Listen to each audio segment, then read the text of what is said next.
Yesu ameinuliwa, hakuna roho nyingine inaweza kuinuka. Hallelujah. Akiomba Mungu huwa anasikia maombi. The amazing thing is vile tuko wachungaji wa the help tofauti na tumeungana with the same objective, with the same mind.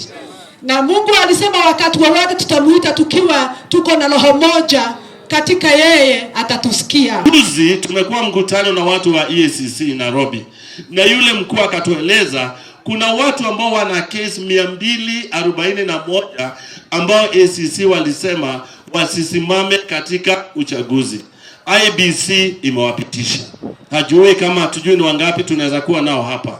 Hao watu wamepitishwa na walikatazwa kwa sababu wale ICC walisema wako na makosa na ufisadi, hawastahili kuongoza nchi ya Kenya. Lakini kwa sasa watakuwa kwa wapendwa. Kama ni watu 200 na zaidi, in case kama ni wabunge, wote waende kwa bunge. Bunge ikuwe na wale ambao wanaambiwa ambao wastahili, wale wafisadi 200 na zaidi kwa bunge. Ni kitu gani tutakuwa nayo katika nchi ya Kenya?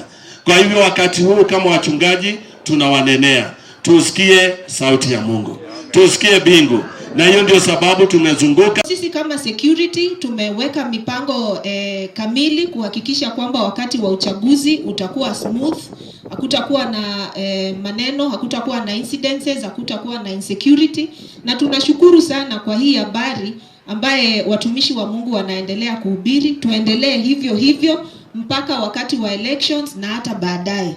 Kwa sababu regardless of mtu ameweka kura kwa debe gani, jameni tusisahau sisi ni ndugu. Si ni kweli?